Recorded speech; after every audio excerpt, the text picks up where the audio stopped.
He will not force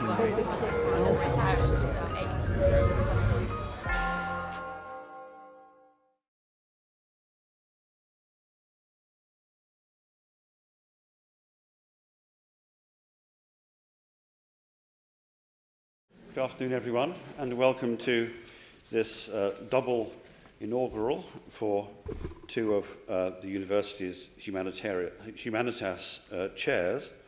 Let me start by saying a word about the Humanitas programme. It's a series of visiting professorships, both to Oxford and to another university, that's a silly joke, to Cambridge, intended to bring leading practitioners and scholars to both those ancient seats of learning to address major themes in the arts, the social sciences, and the humanities. It's now been running for a few years, and it's already making a really great contribution to the intellectual life of both those institutions. It was created by Lord Weidenfeld. The programme was managed and is funded by the Institute for Strategic Dialogue in collaboration with a number of very generous benefactors, and in Oxford it's administered by the Humanities Division.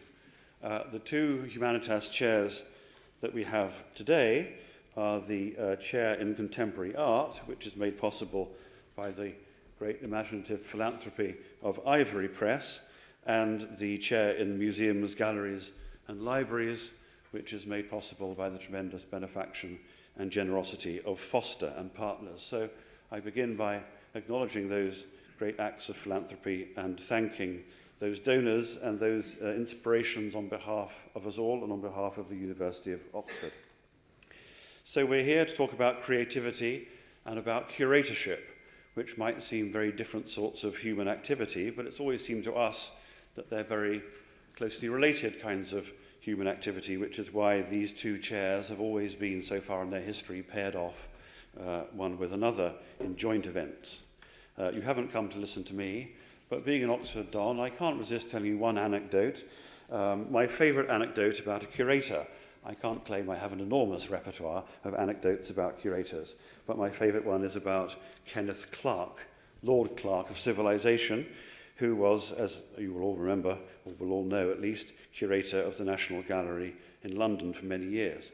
And in one of his autobiographical writings, Kenneth Clarke remembers stealing into the galleries long before opening time and looking at one of the great canvases, which, as I remember, is a canvas by Velázquez.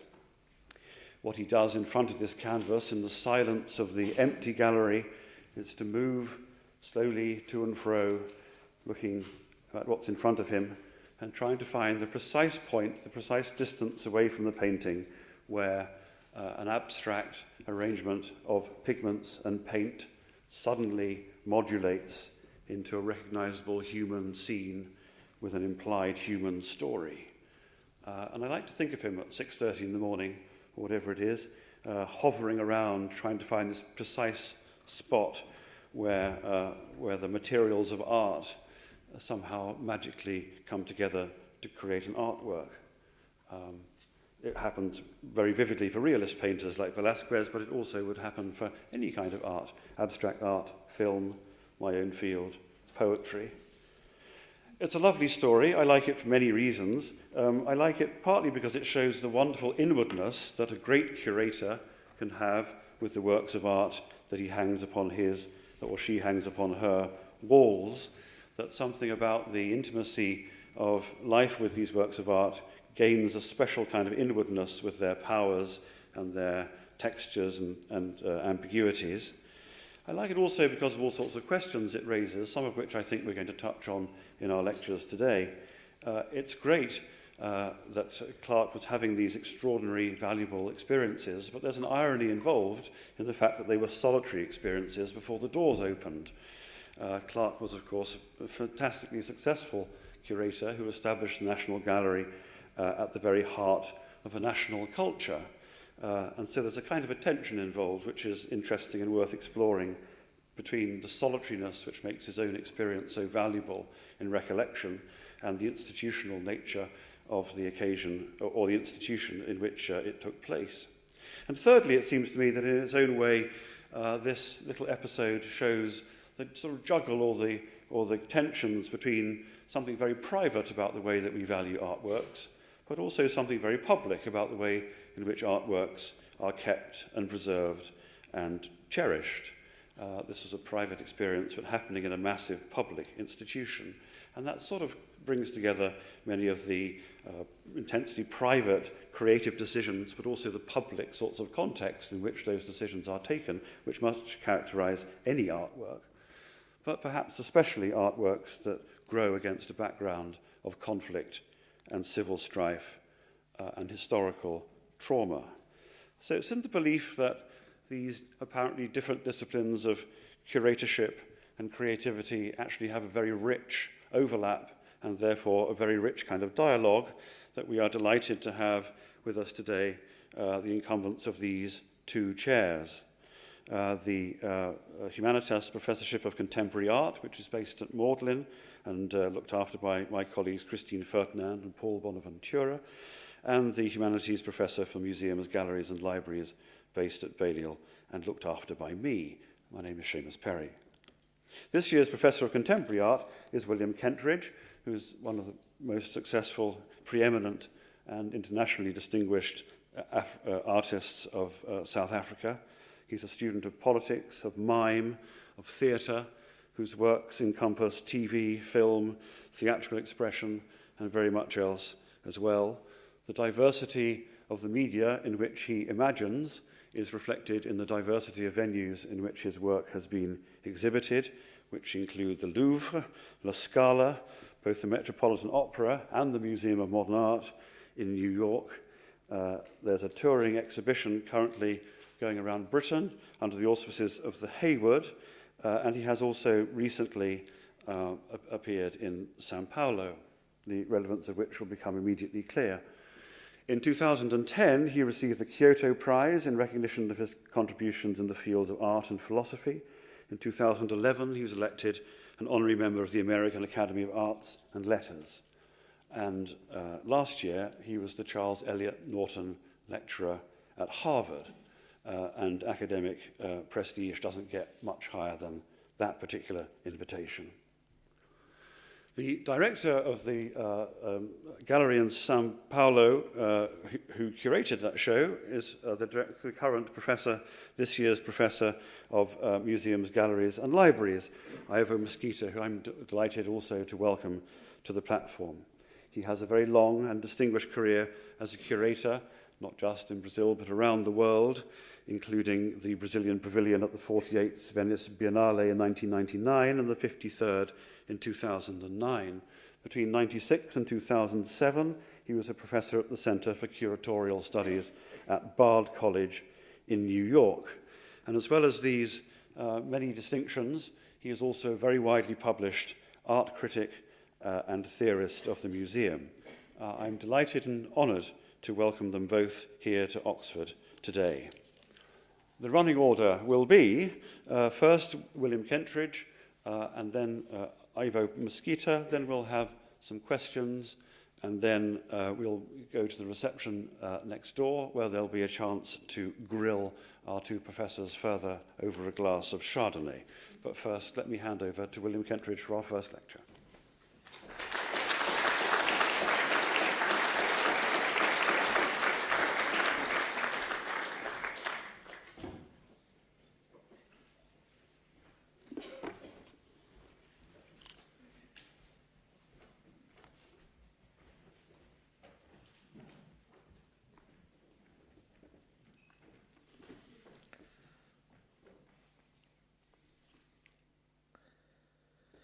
There's always a difference between the clarity and explicitness of a lecture, that it will follow a clear line of argument from a beginning through a development to a conclusion, a difference between this clarity and the mess that lies behind this line that finally appears.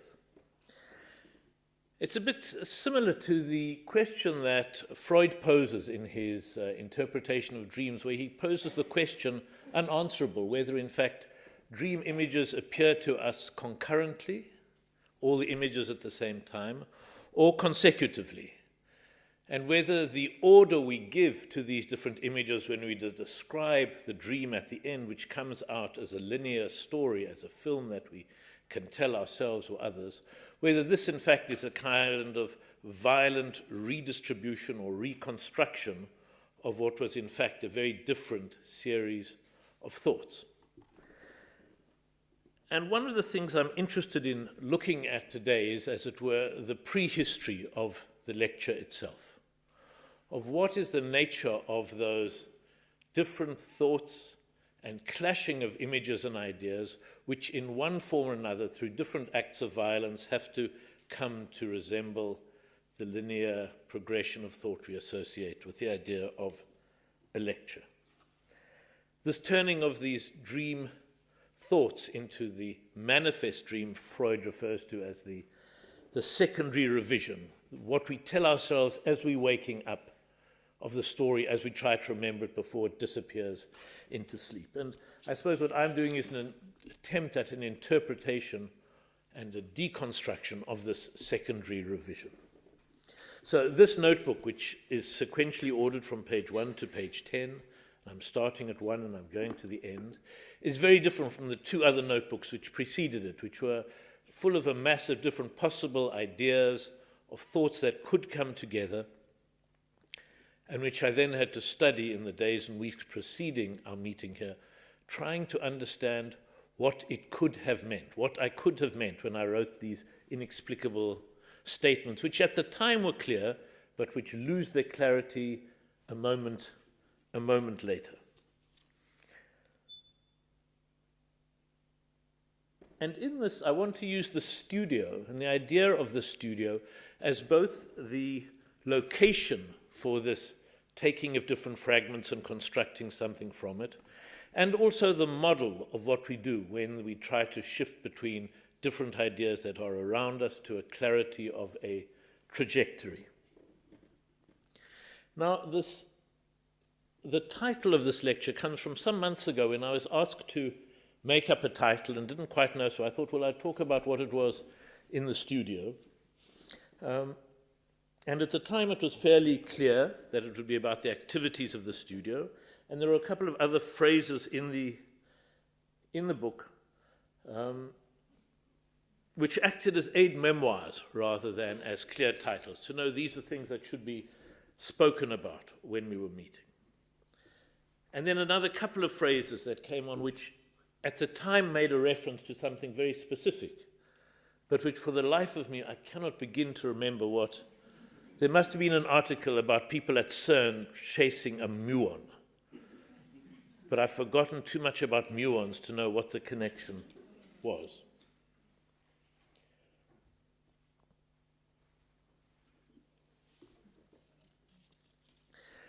And so what follows is a kind of reconstruction of what those ideas could have been. Those ideas were mainly established once when I was doing a walk along the beach at the south coast of South Africa in our summer holiday, and I had a long walk on the beach, and I thought I have to, by the end of the speech, know what I'm going to be saying in Oxford in 4 months' time. And I returned with great clarity, but I realized it's the kind of clarity you sometimes have in a dream also, where you wake up and you think, I've got this great idea, and you pull it into wakingness with you from deep sleep, and in the cold light of waking, it turns to ash. You realize what seemed like a really funny joke in a dream is really extremely stupid. What seemed like a brilliant connection is very, very flat. But when I talked of a walking tour of the studio, one of the things I was referring to is very directly that, the physical activity of walking in a studio. And here I want to make a distinction between the walking I was doing on the beach and the kind of walking that happens in the studio, which of necessity is a circling of a space, going past the basin, past the drawing table, around the sofa, back to the drawing table, crossing back to the wall where the camera is, and literally circling and circling. And it is something which sometimes happens for an hour before the first mark is put on a sheet of paper. And the nature of this walk, it has on the one hand to do with a gathering of energy, of impulses that are hovering at the edge of the idea until there's a moment of energy and clarity and the first mark is made. So it's a kind of procrastination. It is a waiting, it is putting off the time when your piece of charcoal or ink has to hit the sheet of paper and the process begin. But it's what I would describe as a kind of necessary and, being optimistic, a productive procrastination. There's something in that physical activity of the walk in the studio for me. There's something about what it is to be falling and catching yourself, which is the activity of walking. The repetition of the weight changing from the left leg to the right leg and back that shakes one's brain, that allows ideas to emerge that for me never come if I'm simply sitting and waiting, in which case there's a deep neutral. The brain goes into a deep neutral and nothing will happen. And I'll sit for 10 minutes and I'll say to myself, you'll see, nothing's happening. Wait another 10 minutes, nothing will happen. So there's something about that walking. And in the studio, what there is also, which is not there on the beach, is a kind of peripheral vision. A peripheral vision to the traces of other projects which exist on the walls of the studio, sketches, half-begun projects, old projects, the remnants of old projects, phrases, newspaper cuttings, all the usual paraphernalia of studios. So you have the activity of walking, you have a kind of peripheral vision, and you would have what I would describe, which I think becomes an important category, and that is that of peripheral thinking. Those ideas that start to impinge and emerge in your head without being the focus and center of the chasing down of an idea.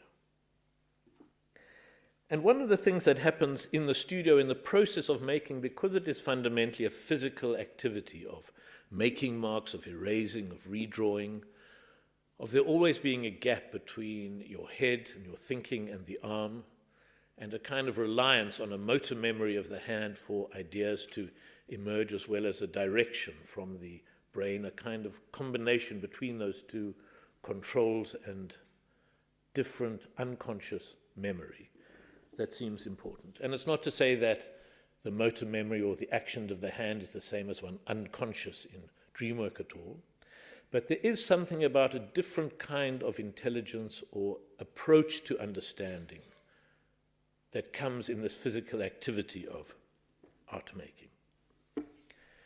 And so what happens in the studio is what happens when one's writing any lecture or doing any work, but perhaps in the studio emblematically, is that the world comes into the studio in the form of images, ideas, thoughts, conversations, whatever the things are either physically on the wall, and those physical things on the wall, drawings and text standing in for ideas. The world comes into the studio, and the studio becomes a place for it to be deconstructed, taken apart, and then re-put back together. And one thinks of the collage as a particularly 20th century artistic phenomenon, but in fact in its very nature of pasting together different fragments of the world, and from that constructing a possibly coherent world, one understands it's a very central category, both for artistic activity and artistic activity as a metaphor for how we think in general. So this idea of taking the world in and splitting it apart is one of the central activities in the studio. And perhaps to make this much more concrete, we can talk about one very simple way in which one takes the world as a single thing and splits it apart. If you think of the very simple activity of what it is making a drawing in the studio. So one thinks of the paper up on the wall, and yourself as the artist looking at it, trying to feel out where the different moments of it could start, where a possible horizon is, when there's a kind of a half projection onto the sheet of paper of a possible drawing that could happen on it. Understanding that the drawing will be a conversation between what the paper gives and what you self do. But very soon there comes a secondary split. And that is when you step back from being the artist as maker of the drawing and yourself as a viewer of that which you have made.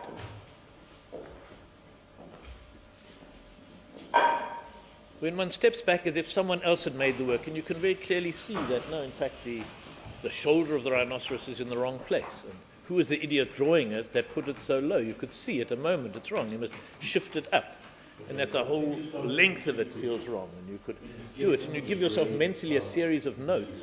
So when you step back to make the drawing, you can go back and correct these things that you have done. And there's a very real sense of split in the sense of the person viewing being all-knowing and the person actually doing the drawing being really dumb and stupid and not getting it right. And the frustration that the one cannot be more sympathetic and attuned to what the other shows him.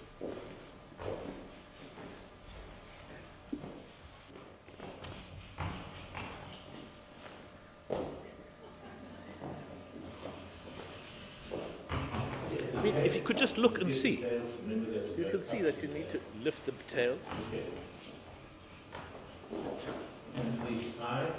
The belly's in the wrong place. You can get that up. It's not so hard to draw a rhinoceros.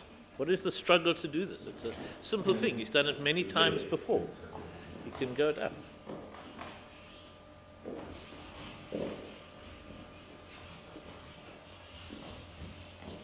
We should remember we've also got the dentist the next day, the things that have to be kept in one's head. And in fact, he has many useful books. There are many useful books. If he just look at one of these books, he could understand what a rhinoceros looks like, instead of struggling away blindly, thinking about what happened. I mean, if you would just listen to what the other person was saying, everything would be so much clearer. Look here, you can see that it's wrong. You need to do it.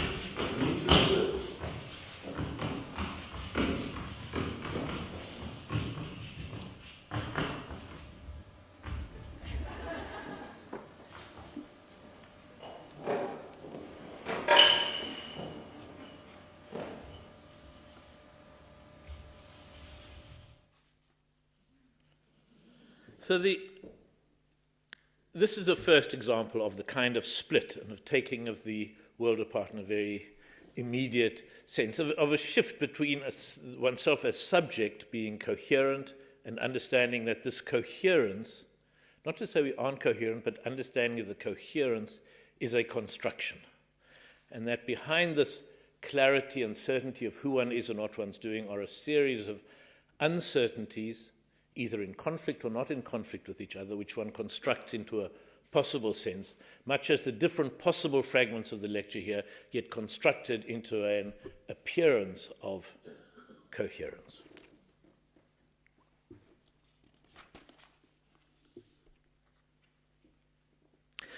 One of the other things that happens in the studio and in the walking around of the studio, of necessity, becomes a kind of trust in the material. Once the drawing has begun, there's a conversation between that which appears and that which one imagines appearing. That the drawing becomes a membrane between the world and yourself, both for the artist making it, where you have a sense of a rhinoceros outside in the world, and the sheet of paper on which there is some representation of it, and one's projection of what a rhinoceros is onto the drawing. This is done by the artist, but it's obviously done by everybody who is looking at the drawing also. You take a series of abstract shapes, what Kenneth Clark was talking about in the painting by Velázquez, and there are a series of abstract oil paint marks, brush marks. And at a certain point, suddenly it turns into the edge of a cape, or the lace around the collar of an infanta. And what is happening there is obviously not simply that the paint is a collar of an infanta. It's not. We can see clearly it's a series of white brush marks against an Antwerp blue cloth piece of paint behind it. But at a certain point, what happens is our projection of certain possible shapes, images, meets the drawing halfway. And the drawing becomes, or the painting becomes, this membrane between the world coming towards us and our projection of our ideas or images onto it. And this becomes patently clear in the example of Kenneth Clark, or in all the things we do when we're looking at a drawing. So what the studio activity does is not invent a new idea about how we approach the world, but taking things that are invisible, which we know but we don't see, and making them palpable.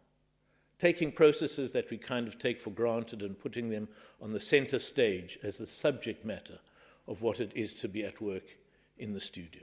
To take the process, again, to hark back to the same idea, of the fragments of ideas and thoughts that get pushed into shape as a lecture, and to make that disassembly the subject of the lecture itself.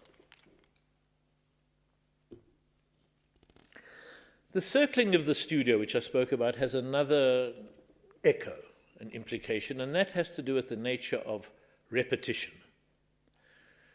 Repetition in that this endless circling like a zoetrope, in which the same action is endlessly reenacted as the zoetrope swings around, something that's in motion but in a sense static, that gets to the same place, that never gets to a new position. This zoetrope of action of walking around the studio has in it a kind of narrative push, as if in the next circuit of the studio an idea would emerge, as if the next time round the idea will be there that will enable the walking to stop and the drawing to begin.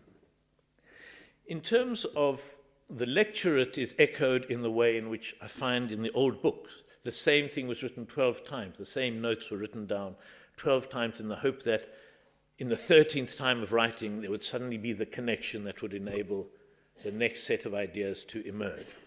And in the sphere of activity in the studio, there are many things which emerge as variations on a theme, the same image being painted again and again. Painting a coffee pot, and then repainting a coffee pot. These particular coffee pots were a kind of productive procrastination to avoid writing the Norton lectures for Harvard a year ago. At least it felt I was doing something, and then these turned into a series of lino cuts, and the lino cuts started having their own life themselves.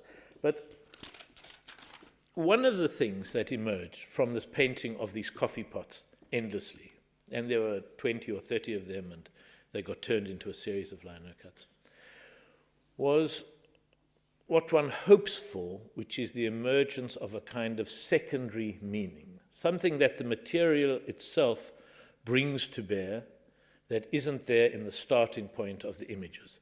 And this, in a strange way, had to do with the good paintbrushes I was using with the fantastic Indian ink turning into bad brushes, and what the bad brushes had to offer.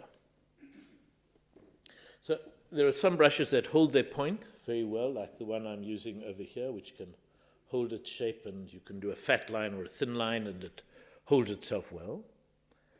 And I'll come later to talk about the nature of the books which are being defaced, which is a dangerous topic here, I know, in so many astonishing books. And this bad brush, you can see here the point, and I think it was a cheap brush and I mistreated it, but it doesn't keep a good point. It keeps flaking out into those many strands, which, not this fat brush here, gives it many, many strands, and that in itself suggested a kind of featheriness that wasn't completely appropriate for the coffee pot, but which suggested a kind of a looseness and growth and multiplicity that turned into a series of trees. And so for the last while, and certainly in the period I've been working on this lecture, there's been a series of trees emerging in the studio, mostly to try to take cognizance of what these brushes could do. Here's a coffee pot painted with the good brush, and then after it was trying to do the same thing with the very broken up brush.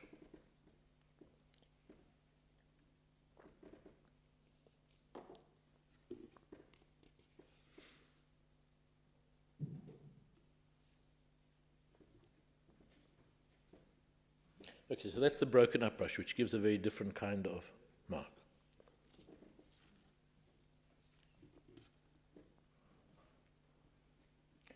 So working with this bad brush and these different fragments, what I started doing was growing trees, allowing trees to start emerging from fragmentary sheets done on pages, which could gradually be collaged together to allow some kind of tree form to emerge.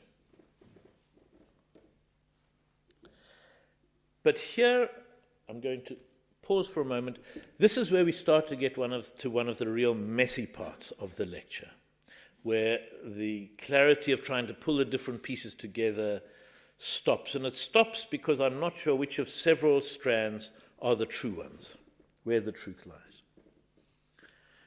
there are three origins to the trees. And I'll talk briefly about the three origins as an example of a kind of constellation of ideas coming together to force one image together. And where again the clarity of a line seems to come from the overabundance of concurrent images or thoughts. Some months ago, I was speaking to some friends of ours in Cape Town, Basil and Adrian, and I asked Basil what Adrian was doing, who's a puppeteer. And he said, Adrian is busy making a tree search. And I thought, what is a tree search? And then even as I thought it, of course, a tree search is an internet term for tracking down some information. You put in the first piece of information, and that's like the trunk, and you can follow it up different branches and find subheadings of knowledge and different pieces of information, or go back down the trunk. This is a tree search. And at the end of the conversation, I said to Basil, okay, what was this research that Adrian was doing? And he said, what do you mean? I said, you said he was doing a tree search. And he said, no, I didn't. I said he was making a T-shirt. So what was interesting was that I'd misheard the word, but in the moment of mishearing the word, had first cursed myself for stupidity, and then invented this whole other world of research and diagrams and what it could be, as if it completely existed.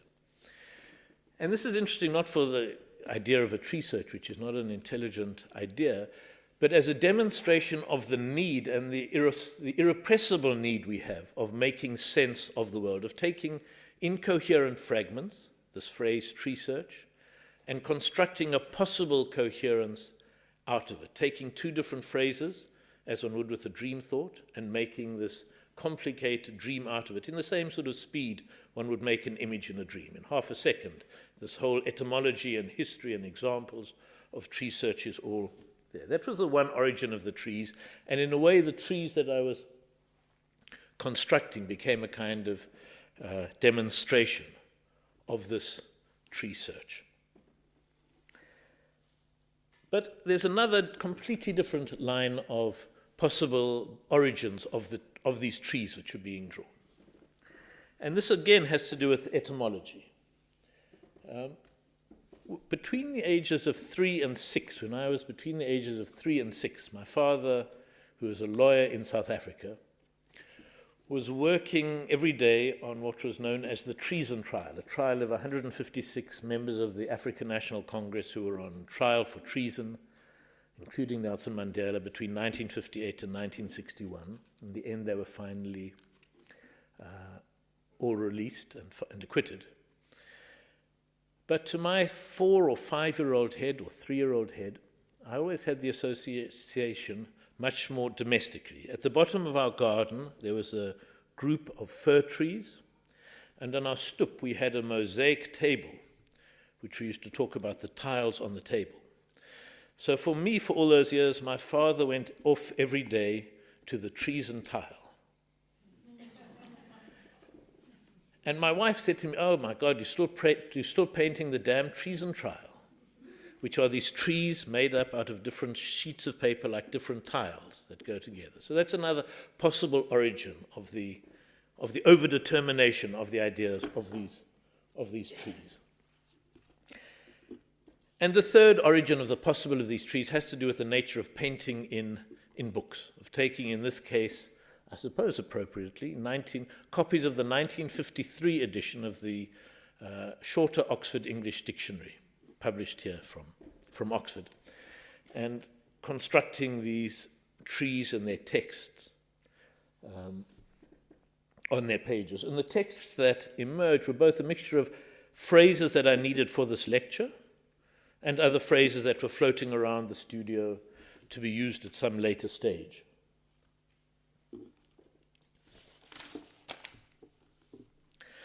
Now, I'm not sure how far one can go in finding the parallels between dream work, the activity we do when we transform ideas into a manifest dream, latent thoughts into a manifest, whether the ideas of condensation and displacement that one does in dreaming are the same as the processes that are done in the studio, whether the different centering the apparent emphasis in what is there in a dream and the real emphasis in the thoughts behind it, how closely one can follow this up. And certainly I'm not interested in the Freudian project of tracing these elements back to a primary trauma, to the amino acid of some primary trauma, which is what analysts do if they're dealing with neurosis. What I am interested in showing the parallel of is that these processes are the fundamental kind of building blocks of how we do understand the world and force an understanding onto it, the kind of links and jumps and visual and verbal games, not that we can do, but that we can't stop ourselves from doing. The idea of wordplay, the idea of words as objects in the trees either as tonal elements like lines or as objects in the trees as ideas associated with trees itself, or as kind of metaphor. And again, it's not to try to track down the amino acid of the basic first trauma, but rather to acknowledge these processes and in a way to celebrate them and revel in those possibilities they then release into us.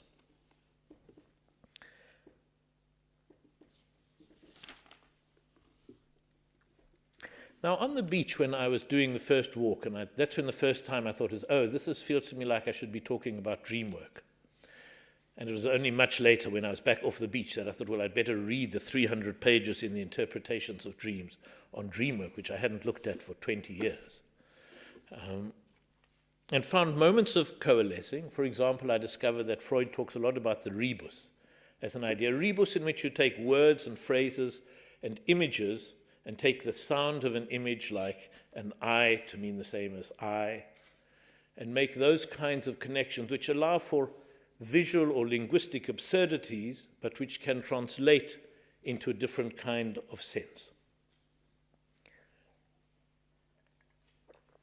And to think that those kinds of transformations become very important in how one allows things in the studio to happen, whether it is from a bad brush transforming itself into the idea of a tree, which is both a way of arriving at a series of drawings of trees, but also a way of trying to arrive at what is the strange relationship to my younger history and my father in the treason trial.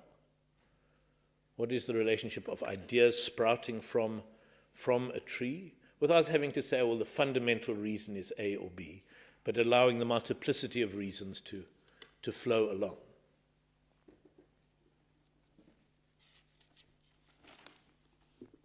And this rebus idea of different images is something that one also does in the studio, where you have a series of concurrent images which are there in the studio. This was a section of the lecture about the amino acids of drawing, going back to Cézanne, to the sphere, the cone, and the cube, which he said were the building blocks of all images, and thinking, what do these suggest, where the sphere can become a globe, and the cone can become a megaphone, and the cube can become a cage, where you take these basic images and say, what are the associations that can spread out from them? What are the other ideas that then spread out onto these sheets of paper? Once one is saying, now what has arrived in the studio is the idea of multiplicity of pages to be reread, a kind of second-hand reading, a reinscribing of texts and books, to take the logical progression of them out, to allow a much more associative set of images to emerge. And I thought I needed then to make a kind of transformation to show how one image could transform to another. So this started as a series of drawings of turning a bird into a cage, or a fruit bowl into a cone, or a woman into a typewriter. Different kind of vague associations, different things which one could see how they were done. As drawings, then I thought, maybe I should make them as cardboard sculptures, so they became cardboard sculptures. And at first they were just very simple drawings, thinking what happens if you change the order of a series of images. As if one's rewriting a narrative. What is the cause? Is A the cause of B? Does the tree get turned into the chair? Almost as if you're saying, here are a series of picture books and you can read them in different ways to a child in very different ways.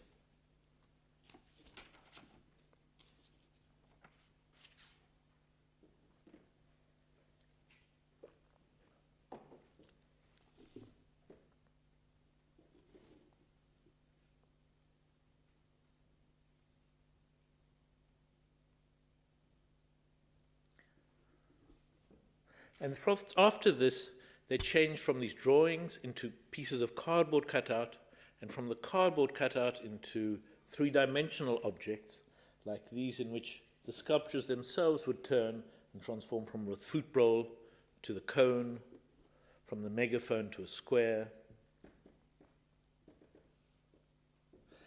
And in a way, this was like the longest piece of procrastination. This was a vague idea on the beach walk that turned into these paper drawings, into the cardboard sculptures, into a foundry working to turn these into bronze casts. And this, in fact, I thought, I've been working on this lecture for months. And I realized, no, I'd been making these sculptures for months, avoiding working on what the text of the lecture would have to be.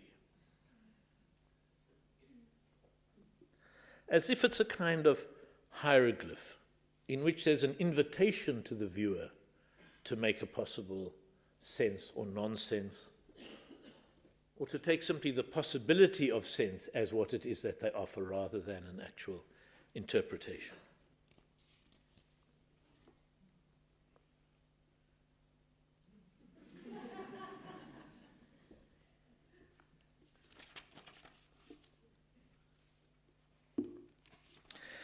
And there was a final shift backward step from these sculptures.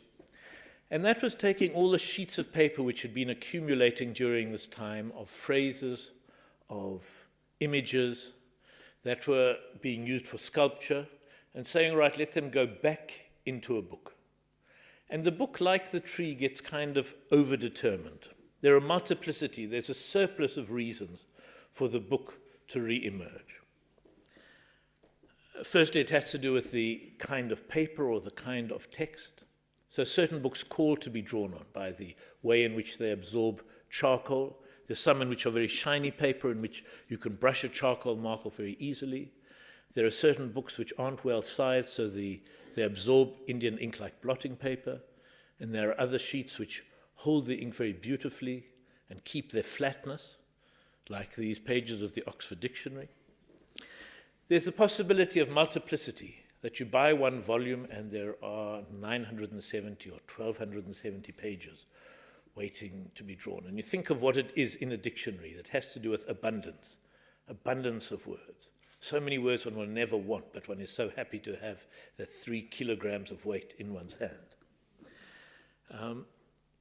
There's a kind of animation in it, the way in which there are those thousands of frames of film there in a book waiting to be turned, a kind of flip book done on a larger scale. There's the narrative pressure of a book, the sense that it has a cover at the front and a cover at the back, and you open it and you get through and you get to the end. So unlike an ordinary ream of paper or a roll of drawing paper or a drawer full of drawing paper, it has the idea of narrative built into it. There's a kind of memory. One can always describe one's bookshelves as a kind of materialized self-portrait. One of the ways you can describe yourself is by the shelves of books that sit in your house. And one of the things that makes me anxious about Kindles is the dematerialization of the self. Not that one's going to reread all the books in one's shelf, but if they disappear, there's a sense of who would I be? There's the materialization of that which is invisible, which is to say, taking all these vague thoughts and phrases and they get put onto these sheets of paper, and the vague thoughts turn into 2.3 kilograms of paper. So all these multiplicity of ideas that push for these sheets of paper to go back into the book. I mean, there's the whole complicated status of the nature of books like this, particularly a book like the Oxford English Dictionary from 1953, which is not a rarity. The world is not going to be deprived if 10 volumes of it disappear from the thousands that are there. It's not a book that most people would need now. People, if they were using a real dictionary, would go to the larger one. If it was the kind of things in that, they'd look it up online.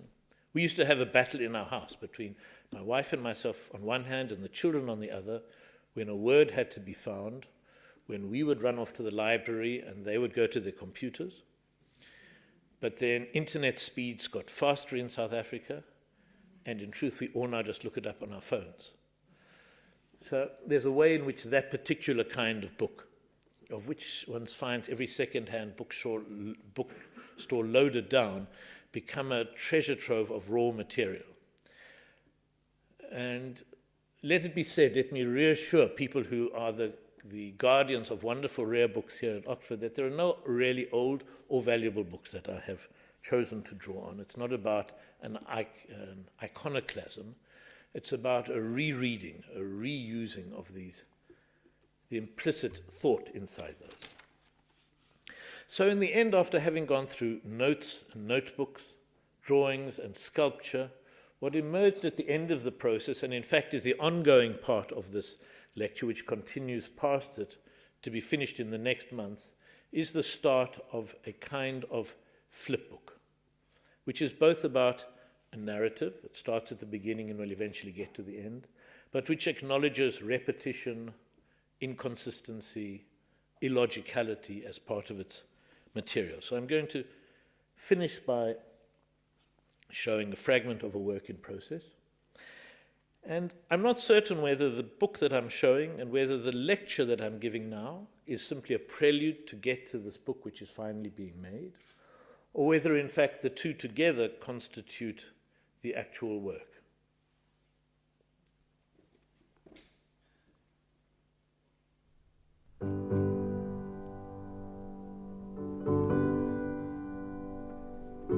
The music was added later, and it's nice, but it's not an essential part of it. In fact, there are two very different soundtracks with this. There's one with this very gentle Schubert, and there's another with a piece of Shostakovich, and there are many others.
Thank you.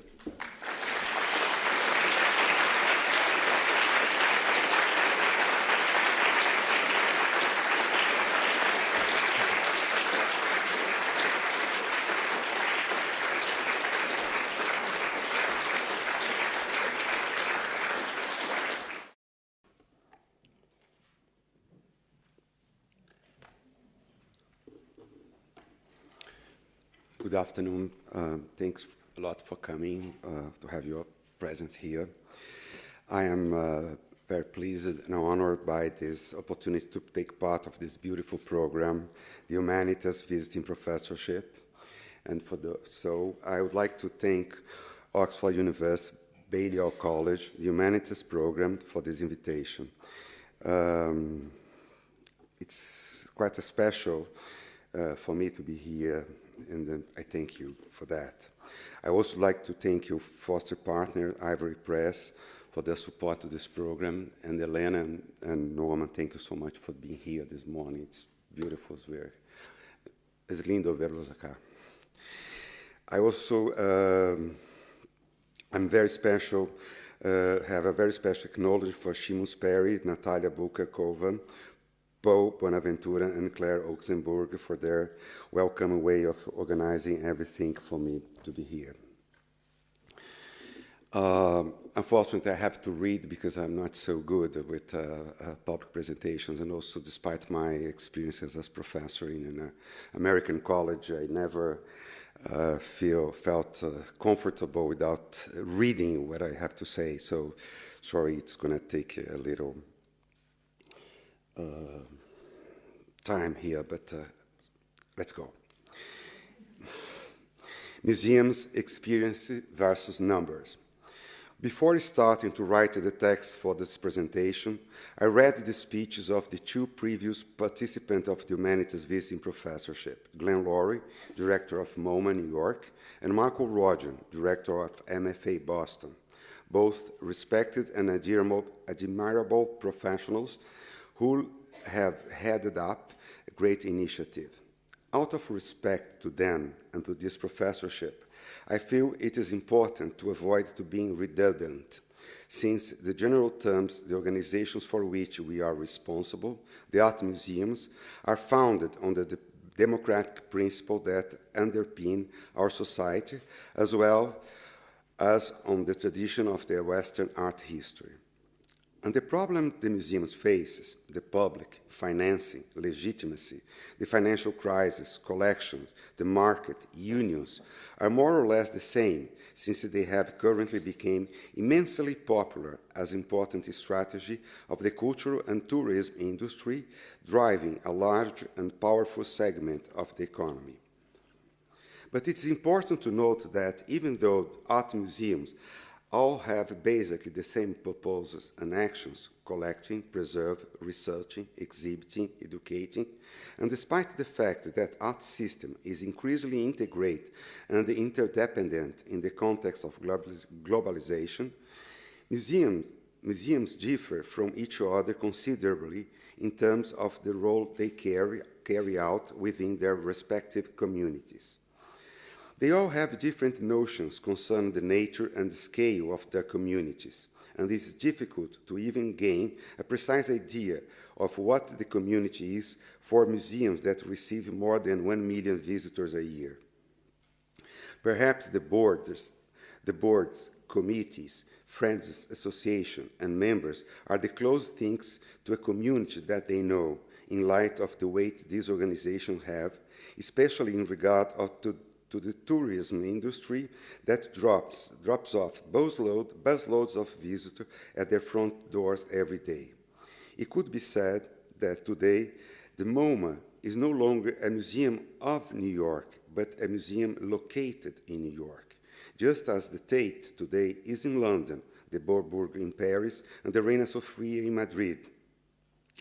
This is not to say that, and they are not talking only about we are not talking only about museums of modern contemporary art, but also about historical art museums, such as the Metropolitan, the National Gallery, the Louvre, and the Prado.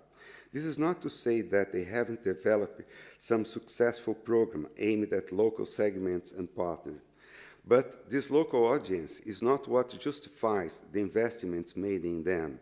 What assures their autonomy and institutional visibility are the millions of tourists they serve. I would like to bring a different perspective this year to this visiting professorship, something from south of the equator, with a distinct historical experience where museums are still an important instrument for the formation and consolidation of democratic societies. Even as we are watching the so-called mainstream institutions and circuit as they develop a fascinating body of ideas and strategy for deconstruct the traditional museum, the economy that feeds them, and their ideological models, for us, the moving force is still to construct. Once again, we are dealing with the same subject and therefore facing the same problem. We share the same credo and drink from the same sources. But our experience in museums south of the equator also involves specific experiences that we can offer as an original and consistent contribution to the general debate on the museums. For example, in regard of the current financial crisis that is dogging museums everywhere, cutting resources, paring away technical staff, and even closing many of them, our experience has always been one of living with crisis, as we have known few moments of political, economic, or social stabilities. Our museums reflect this. And while the consolidated institutions in the Northern Hemisphere are intensely concerned with meeting the challenges posed by institutional criticism, in the Southern Hemisphere, we have to finish construction and consolidating ours. We work with a universe of fragments that only make sense when perceived in relation to our mestizo body. We need to choose the fragment, as always, as use them as a basis for establishing foundations, measuring density, defining what is most relevant. With rare exceptions, our collections are the result of public and private initiatives unrelated to the history of or nature of the organizations, being, for the most part, unplanned, sporadic actions. I have, therefore, divided this text into three parts. The first is about my own personal background and how I became a museum professional. The second part presents the Pinacoteca, where I am the director, and the third part and final part consists of a series of observations and comments about the current situation of museums and what, in my opinion, are the great challenges they face today. The confrontation between quality and quantity, knowledge and information, intellectual work, and capitalist productivism. Altogether, this three parts constitutes a brief appraisal, the outlining of a stand in relation to the interplay of forces that drive the relationship between museums and society in a globalized world. 1. The discovery of the object of desire. I think that it all began when I was 11 years old and visited Rio de Janeiro for the first time, brought there by my grandparent. It was in the National Museum of Fine Arts where I came upon what was to define my personal life, purpose, and professional path from then on. It was a painting, not the first I had seen in my life, but the first outside of the family context of portrait, landscape, and still life, entitled The Last Tamoio, a painting by Rodolfo Moedo from 1883. This was the artwork that was to stay with me forever, appearing as a recurrent image, like a dream or a nightmare, at various moments of my life. It was influential, revealing, and transformative in my life. Clearly, in 1962, I did not have the insight regarding the meaning of this painting or of art that I have today. 50 years have passed since that first look, 40 years of academic and professional life, and a long span of psychoanalysis, but what I have learned since that first look has not had so much to do with the painting itself, the artist, or its historical context. Rather, it has involved what this painting and the entire terrain to which it's...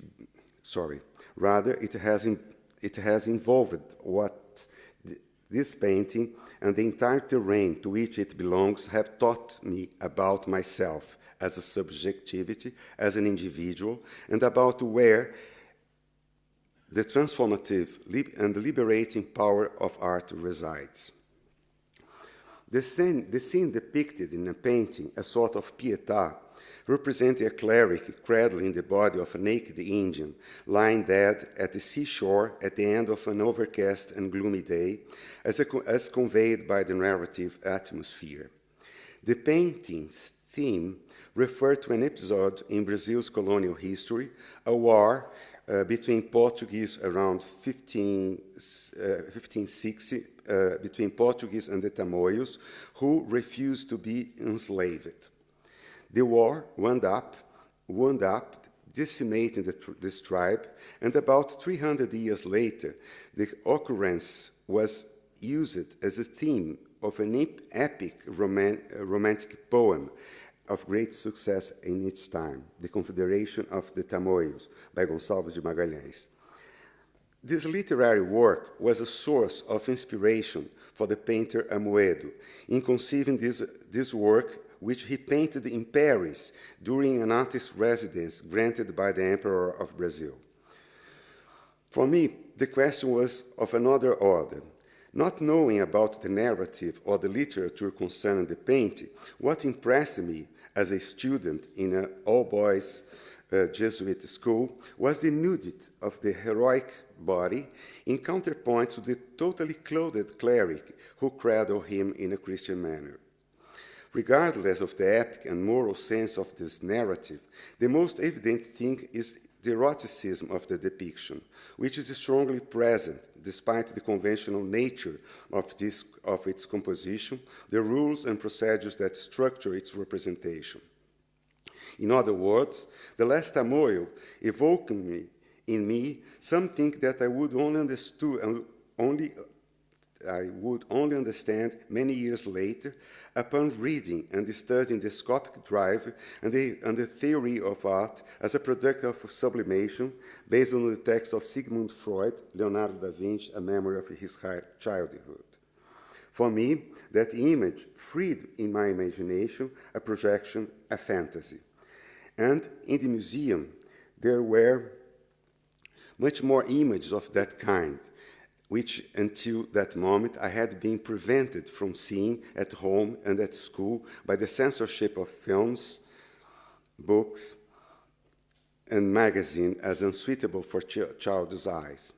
And yet, there they were for my solitary contemplation in a solemn and silent setting where the few visitors were free to gaze at them without interruption of any sort or of admonishment.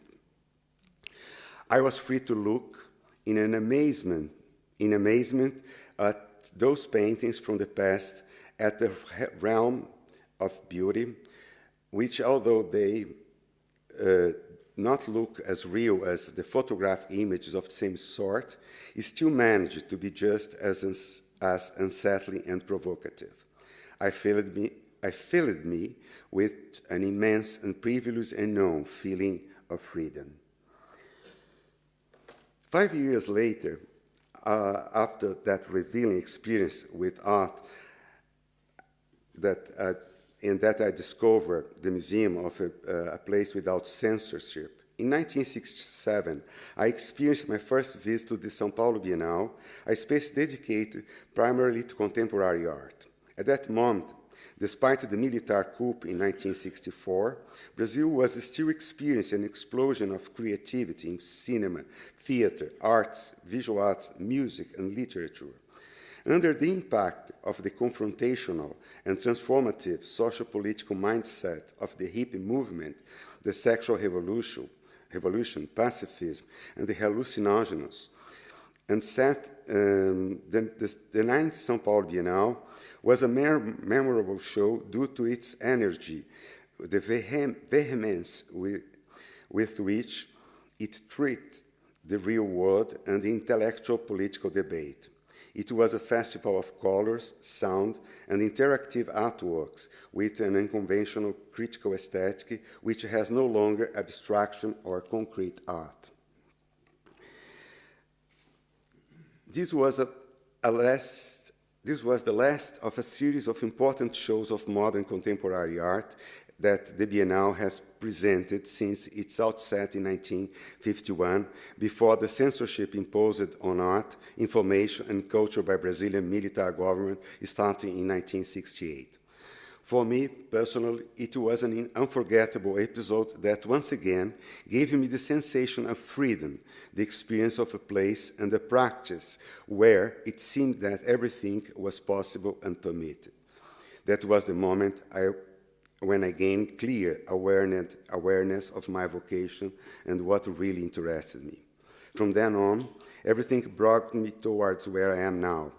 At the following Biennale in 1969, after having taken my first art history course, I worked as an educator, leading guided visit groups through the show.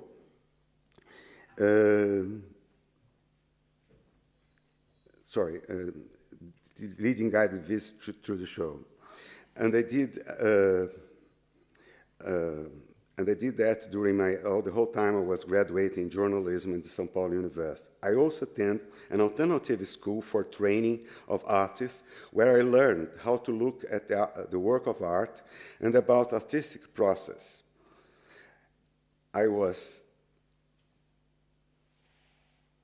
It was also at this school that I perceived I was more interested in books on art history and artists than in the actual practice of itself, to look instead of to do. Another experience was fundamental in the definition of choices that brought me into this professional place, into this profession, took place in 1968 at the inauguration of the building designed by Lina Bobard for the collection of the São Paulo Art Museum. The grandeur of the huge gray and red pavilion with its hard, brutalist architecture contrasted radically with the historical character of the museum artwork, which spanned from the Renaissance to Impressionism and early modernist vanguards. And it was notable not only for its contrast between the architecture and the museum collection, but also for the way in which the collection was presented to the visitor. Instead of being hung on walls, the paintings were attached to individual glass panels, placed side by side, form a series of lines of paintings which occupy a large space of glass and concrete. It was an impressive, provocative, disconcerting sight. The perspective formed by the accumulation of the artworks that seemed to be floating in the museum's interior brought about a flattening of art history, offering a view of many centuries and style at the same time. It was another conception of museum, stripped of its sacredness, without hierarchy, and possess its own unique time for the objects, that set of objects. Moreover, beyond her bold proposal for the new facilities of the Brazil's most important museum, on another floor of the building, the architect herself curated a show entitled The Hand of the Brazilian People, which featured a wide range of decorative, utilitarian, and religious objects made by craftsmen from different regions of the country. The two exhibitions showed us two categories of beauty and ingenuity. In this way, Lina Bobard took a heritage representative of the highest Western culture, a collection of art, and confronted it with a material and symbolic production from popular, anonymous origin arising from a Brazil considered uncultivated, primitive, and distant from the museum and from São Paulo. It was visually fascinating and intellectually challenging. I became a visitor of museums of every sort. Certainly, at the age of 17, I did not perceive the entire breadth of the Lina Bobard gesture.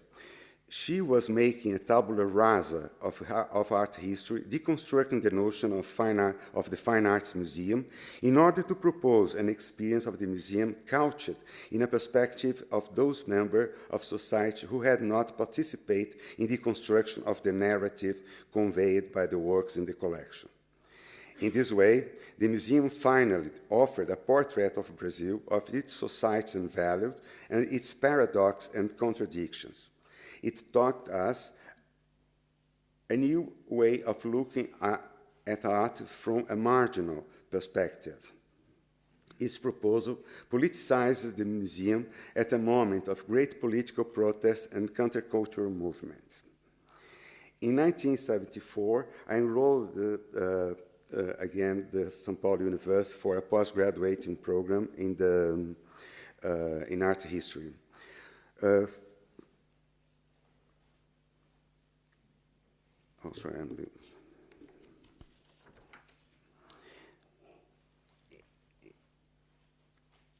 In that period, during various courses in art history and art and architecture, I developed an extensive body of research for thesis based on the collections of newspapers regarding the São Paulo Bienal, to be studied from 1951 to 1977. My plan originally was to establish the basis for a history of that institution.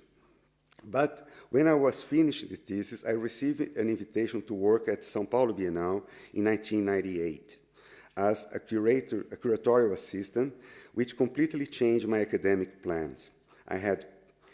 What I had previously seen from the outside, I was now looking at from within. I was one of the cogs of the machine, also responsible for its production. I have made my first professional choice. My career would not be an academic one. It was at the São Paulo Bienal that I began my professional life. It was there between 1980 and 1988 that I learned about curating, about organizing and producing exhibitions, drawing up budgets, working with artists in the development of specific projects, writing and editing publications. It was there that I produced my first couple of exhibitions as curator. I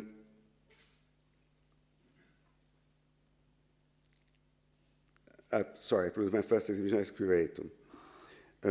Also, I learned a lot by observing other curators at work while I began to travel systematically and to construct a professional network, particularly in Latin America. It's very important to perceive and understand the significant role played by the São Paulo Bienal in the formation of the cosmopolitan, internationalized character of Brazilian art from the 50s onward, and in the training of professionals in the local art world. Throughout more than 60 years, it has been constructing a sort of imaginary museum of the history of modern art, modern and contemporary art. All of the most important artists of the 20th century from around the world have participated in at least one edition of the São Paulo Bienal. And this history has been recorded in the memory of the successive generations who have visited it.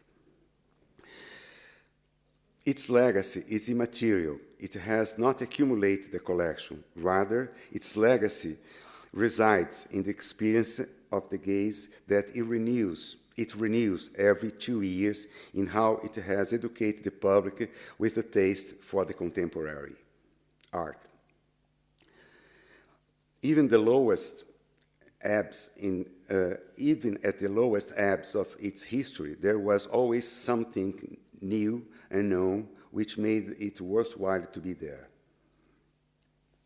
But it was in that period, in the 80s, that the two transformative moments for the international art scene took place. The first was the emergence of the figure of the independent curator, the professional specialized in contemporary art, when most museums still did not have a specific sector or department dedicated to this.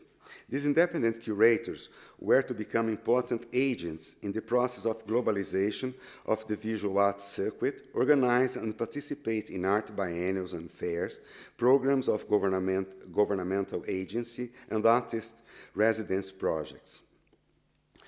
The other was the boom of Latin American art, its international visibility, its valorization by the art market, its inclusion in the mainstream circuits.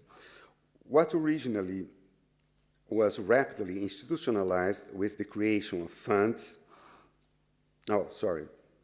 what originally arose as something coming from the fringe, as an alternative and specific, as an austerity and specificity, was rapidly institutionalized with the creation of funds, collections, and departments of Latin American art and literature in various museums and universities and foundations, particularly in the United States. When I left the São Paulo Bienal, I became an independent curator and began working in various international projects, particularly in the United States, where there was a great demand for professionals, experts of Latin American art and culture.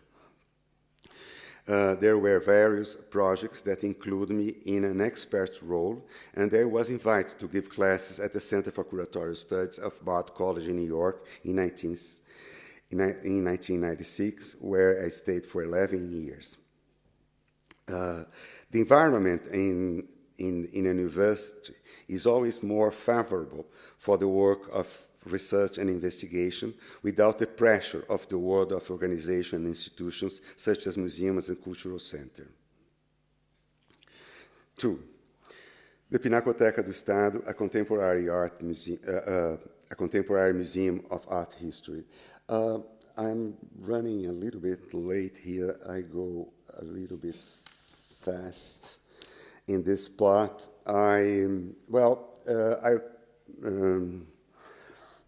This is a view of São Paulo at the turn of the century.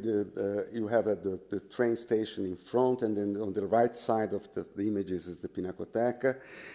This photograph is from 1905. It's the year that they inaugurate the Pinacoteca in São Paulo, because the building is from 1900 and was created as an arts and crafts school. And then in 1905, they decided to install an art collection on the second floor.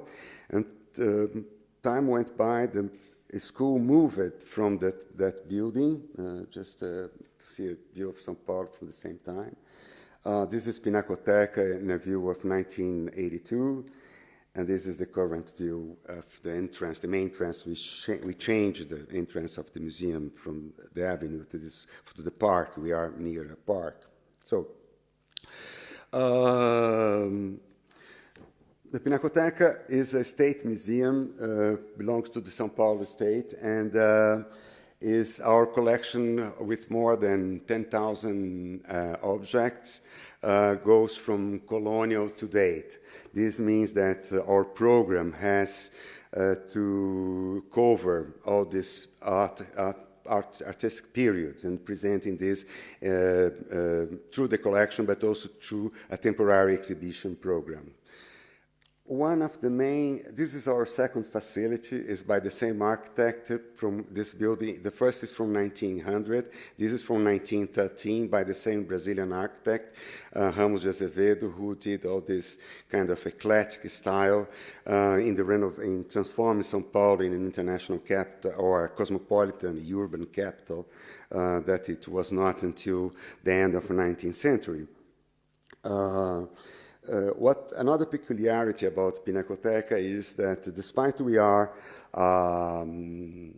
a state museum, our management, our day-by-day, is run by the Friends of the Museum Association, which is a non-profit, a private organization for non-profit, and where there's this collaboration between the state public and the association private, made the museum much more flexible, because we are no longer subject to the politicians, we are no longer subject of the decisions of when they change the government.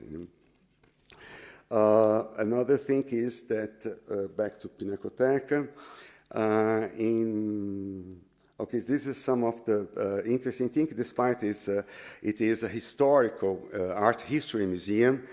Since the very beginning, Pinacoteca always got contemporary art for its collection, like this Pedro Weingartner painting from 1908, and was acquired in 1911 for the museum. Or this Tarsila do Amaral from 1924 was acquired in 1929. A Portinari painting for 34 and was incorporated in 35. Or this beautiful Lygia Clark creature from 61 that entered into the collection in 77. So in 1997-98, the Pinacoteca had a renovation by Brazilian architect Pritzker Prize winner Paulo Mendes da Rocha, who transformed the interior of the museum. I'm going to show you, this is just some views of the interior of the thing. What he did is he changed the museum was, you have to go all around. What he did, he put these two bridges that are linking the patios there, and also he put a roof that incorporating two open-air patios to the museum, to the interior of the museum. When he did that, opened this central space, this octagonal space, that in 2003 we decided to make the project room for the museum. And this project room is very important. Okay, some views of the collection, the way it is installed.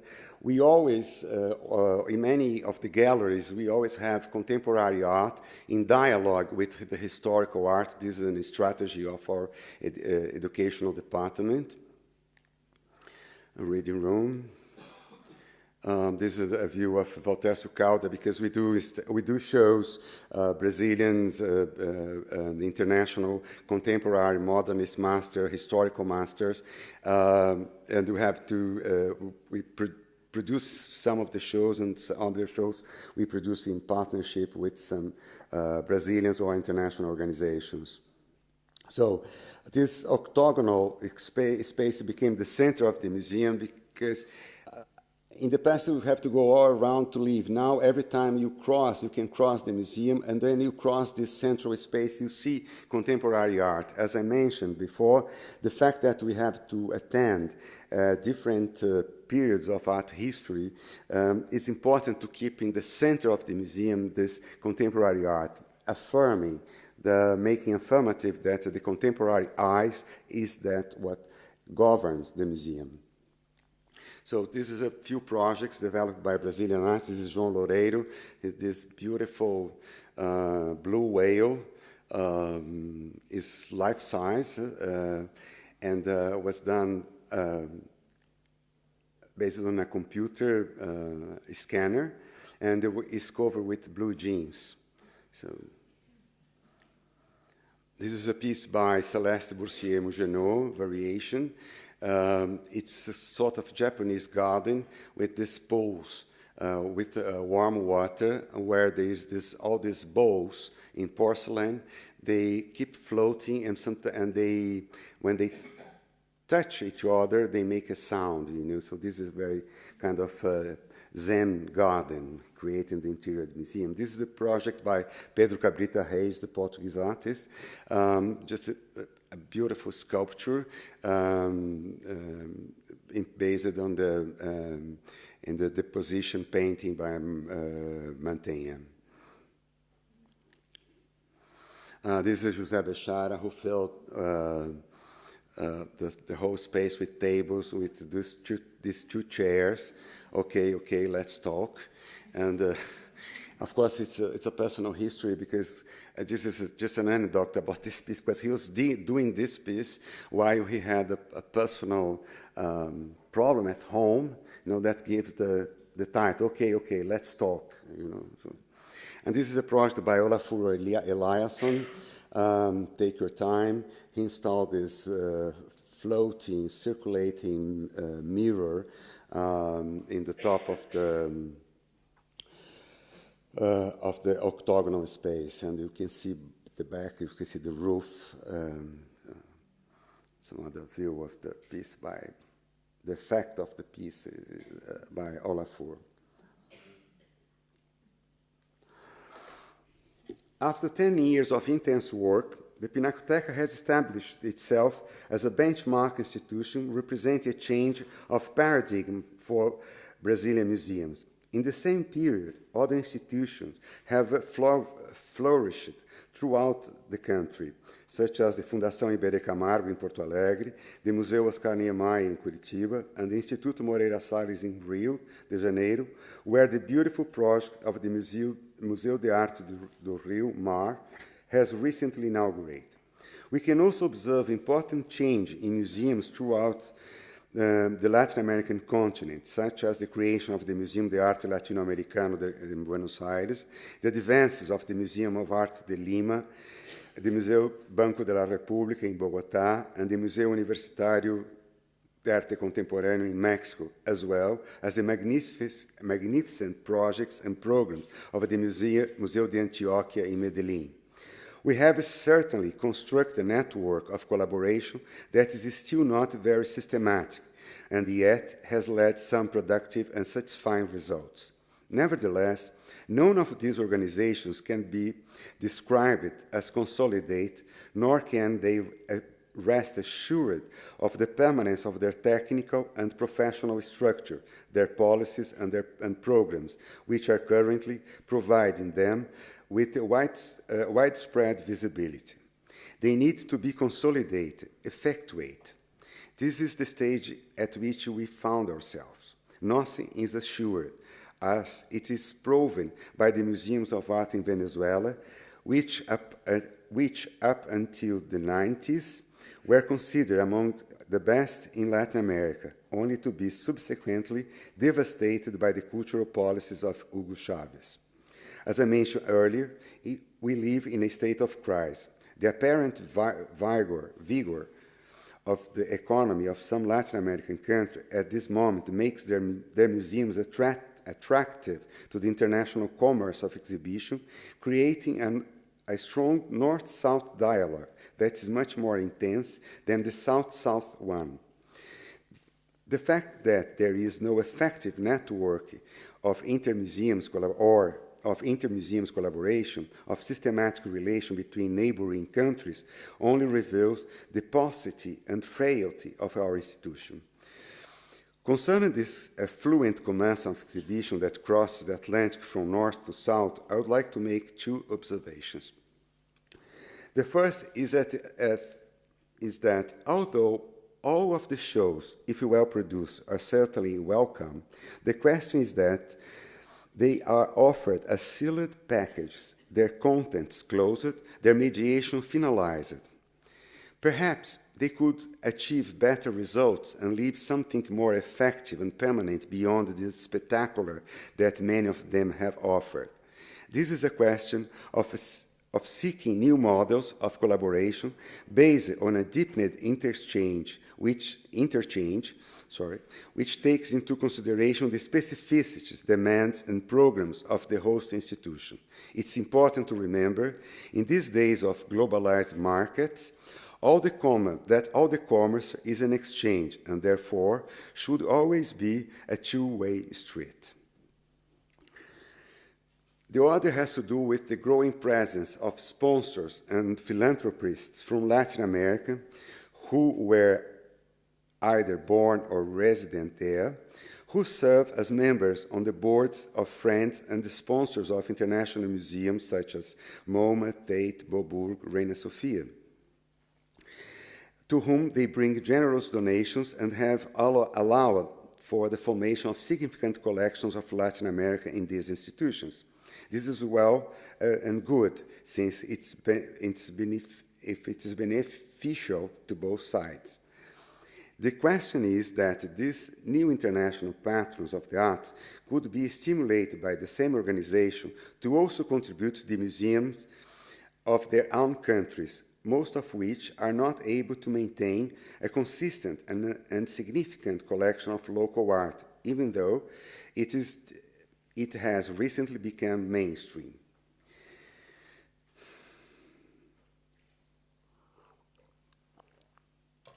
In any case, the present moment is one of optimism, not so much because of the generalized success of museums as a top product in the culture and tourism industry, which, for better or worse, has become very significant here as well. Certainly, the existence of a circuit of South American museums is an outcome of the growth of the industry as a whole, worldwide, but at the same time, they operate as of an artisanal, pre-industrial scale. Although being the object of consistent public policies or systematic investment, pre-industrial scale. Although founded on the thinking of the Enlightenment, these institutions have never been the object of consistent public policies or systematic investment.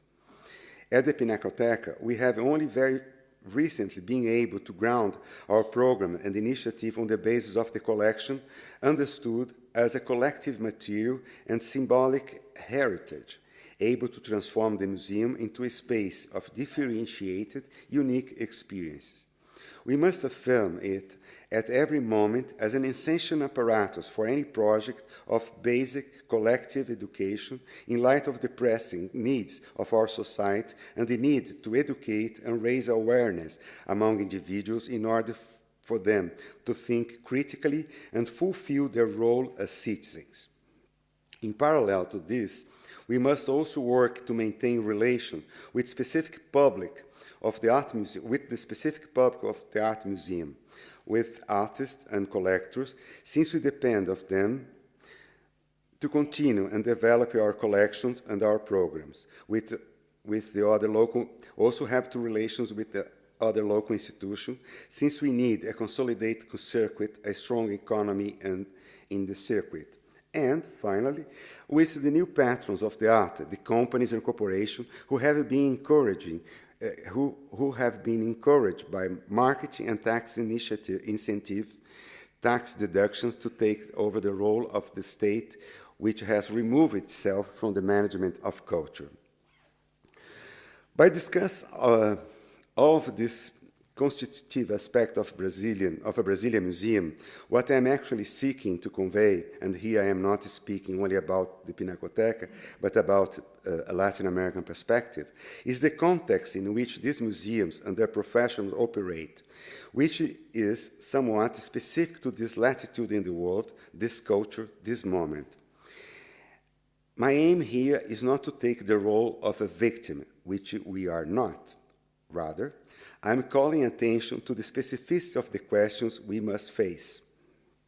On one hand, we are challenged to bring about the local consolidation of museum as an open and inclusive public institution, serving to form a collective heritage and to foster a more democratic and just and egalitarian society. On the other, we must attend the highly qualified social segments that are necessary to the museum's objectives with demand and expectations of service consistent with global standards and reference. At first sight, this may seem like a schizophrenic goal, but it is not. It's part of a constant conflict of identity that we are going through between being Western and being the other. This is related to our condition as unconsolidated societies lacking every sort of infrastructure, with fragile institutions, weak legislation, the absence of official policies, and the lack of effective control over the public realm. The museums reflect this. Latin America is part of a process that we currently call globalization, which began in the late 16th century with the Baroque, which founded a fascinating visual and literary mindset on the continent, a heritage of wonders. What had come before this was depredated pillage. What survived is still bravely persisting in Chiapas or with the cocaleros in the foothills of the mountains of Bolivia, Peru, and Ecuador. Certainly, an art museum is not a priority there. The other survivors have been assimilated or excluded and are confined on reservation or at the outskirts of the economy. Nevertheless, we have completed 200 years as independent nations. Therefore, the colonial past is part of a collective memory with a considerable critical and historiographic production. We are the New World, where the colonizer expatriated the natives to found and populate a continent of criollos, the term coined by the Spaniards to denote everyone who was born and who resides in the colonies, regardless of his, her color or ethnicity. Here we are always putting together pieces, melding fragments of many races, various history, different cultures. I believe that our difference lies in the fact that we are a product of ethnic mixing and not a hybrid, that notion which is currently a buzzword in the culturalist discourse. A hybrid product supposes something generated in the laboratory, planned and developed under clean scientific control, as it is done with seeds, flowers, fruits, and genes. Ethnic mixing, on the contrary, is the product of a collision, a clashing, an encounter confrontation of primary drives, of desire, of relations of love and hate. But outside this racial peculiarity, the civilization that developed here, Western capitalist society, which also flourished in so many other places, came about in the name of God and business. It's not something that is completed, finished, but rather a peculiar process that is still full of contradiction and arbitrary aspect. And yet, it is always challenging and inspiring process, since there is still a lot to be done. And it must always be borne in mind that psychoanalysis is a discipline that flourished in Latin America, having been an important part of the program of the local modernism, producing an original and unique contribution to its field. For this reason, in the museums, we do what we can, but without resentment, Manichaeism, culpabilities. We forge ahead because the important thing is to always keep moving. What we cannot do is to stop talking, to stop doing.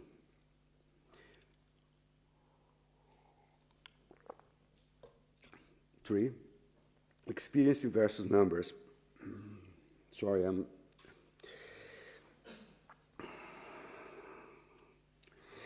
If there is some development that we can call unforeseen in the realm of museum, it was the boom of contemporary art, how it was converted in the art center into a spectacle within the economy of the exhibitions, dethroning the blockbuster shows of master of classical and modernist art, which it has also been surpassing in terms of price and value. It was something practically inconceivable for my generation. There was no circuit for emerging artist production. The artists, they had not to only make his artists or their art, but also create conditions for exhibiting their work, inserting them into a cultural circuit. It required generosity, idealism, and a great deal of libidinal investment when we compare it to the current, totally professionalized scene with organized relations of production, a powerful and institutionalized economy of today.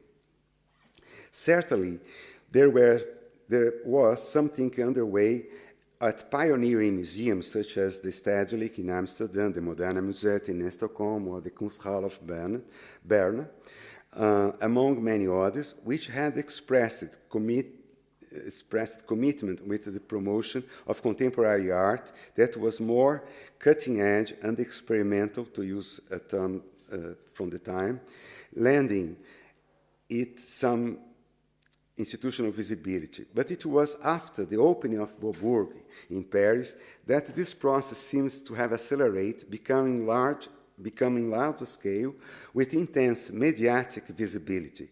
It transformed the institutional scene, brought new public sectors to the museum, and created services.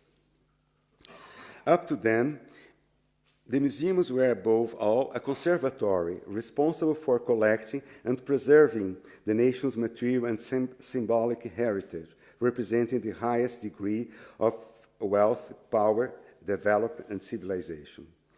They were assigned the role of recovering the accelerated time of progress that which would have been destroyed or sacrificed for the sake of the constantly new.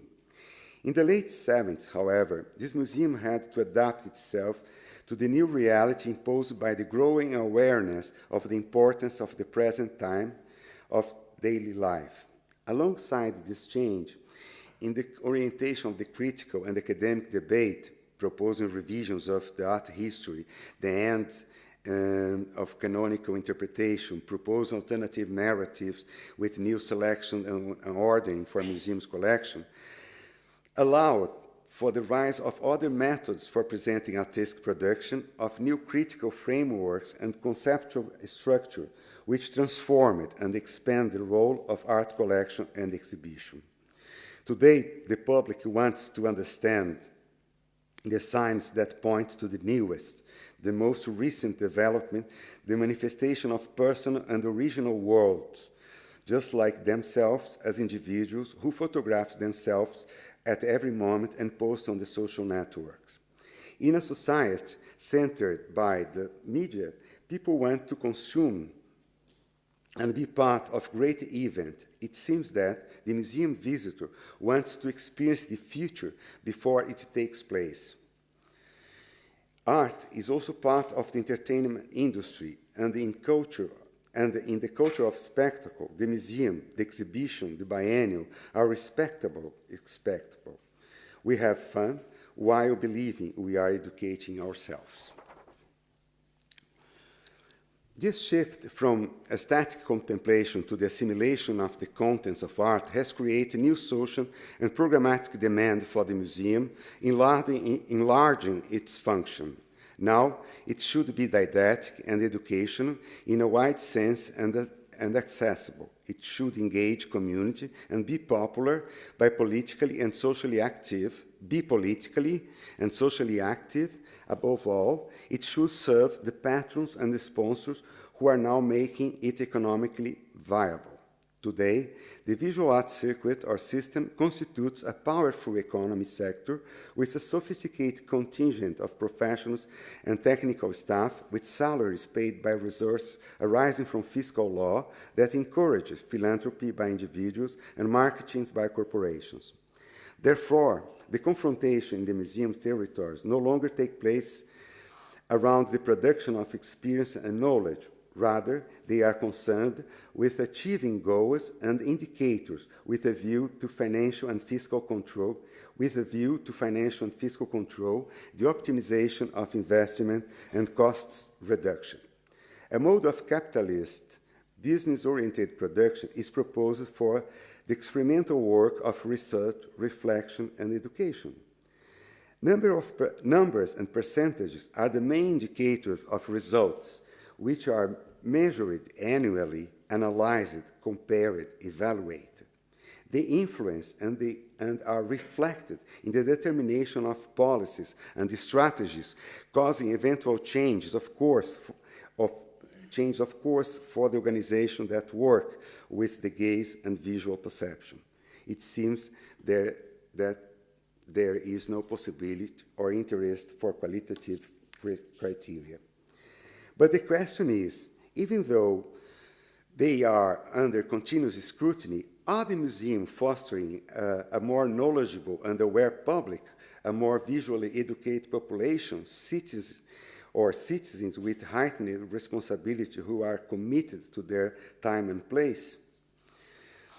Apparently they are not. This cultural consumption, organized with the greatest efficiency, does not favor the democratization of art so often stated as a goal, and even worse, it actually lowers the citizen's responsibilities.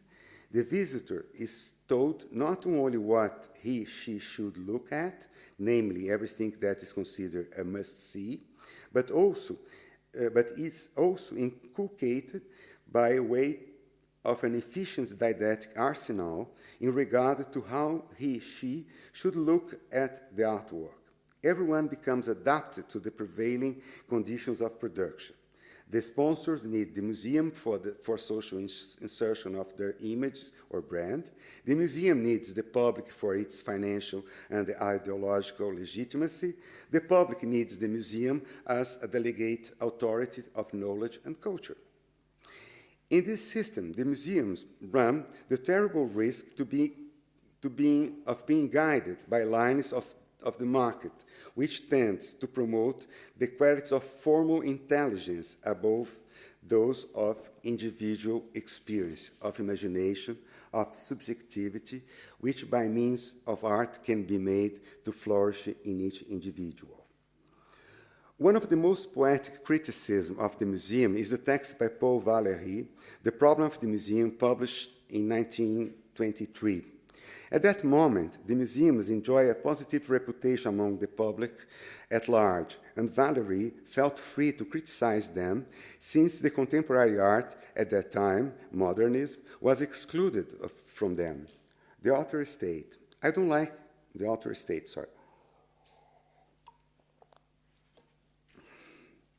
don't like how the museums show an organized disorder of objects brought together arbitrarily and casuistically in the way they present their collection.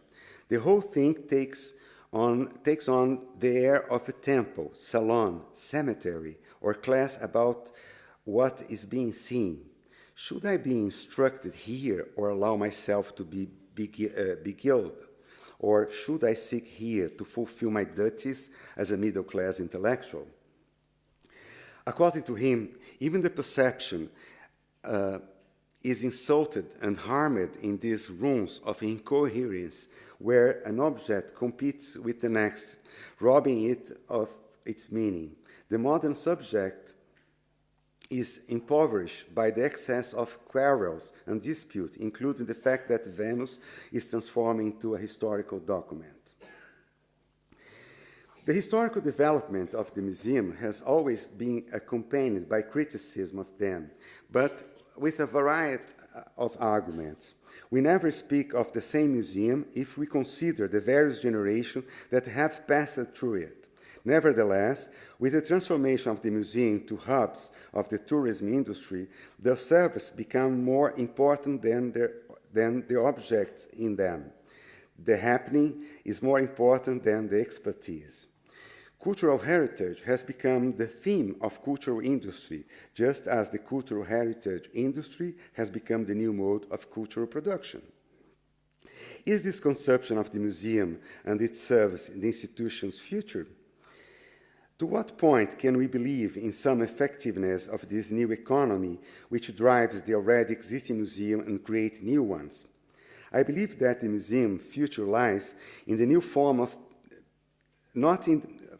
I believe that the museum's future lies not in the new form of tourism, but rather in a new definition of contents, which allows more space for contemplation and knowledge, seeking to foster a critical public, unlike the mass people avid for sensations. There is nothing wrong with the fact of having constructed cathedral for the art, places for the rituals of culture, but they should be a place of silence and reflection.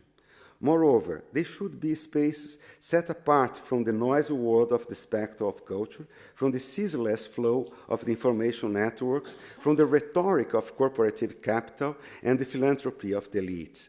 What we have to offer is a product of highest quality, and our goal should always be to contribute to the consumer spiritual and intellectual improvement.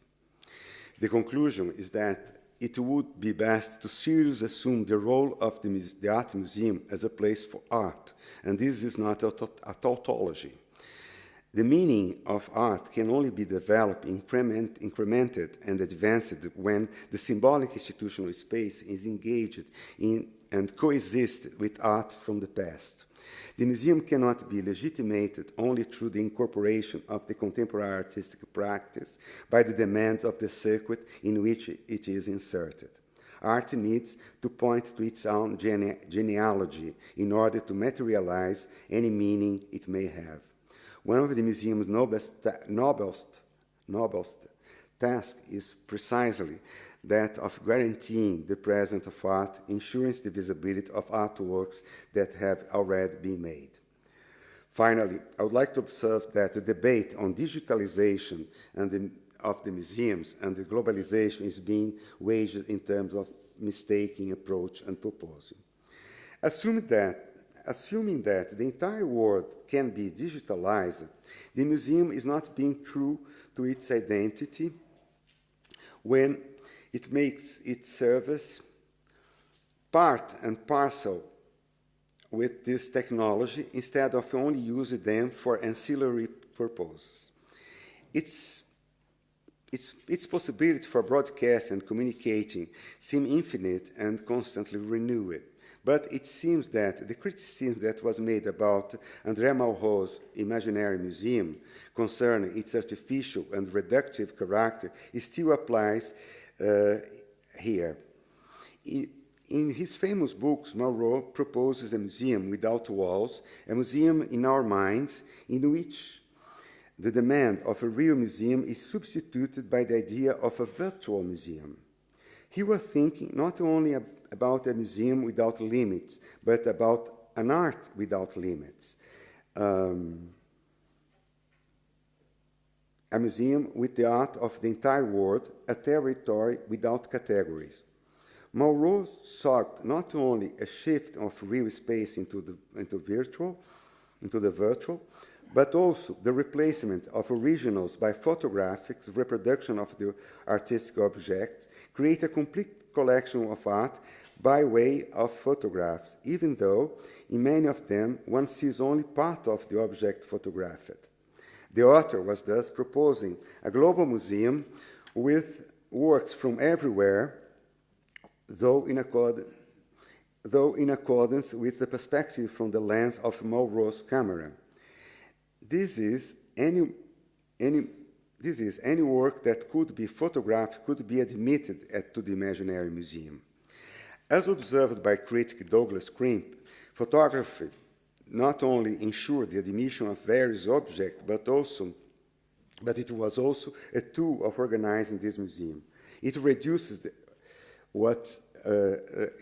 the vast heterogeneity of visual culture, of the experience of the place where it is or occurs, by a perfect similitude.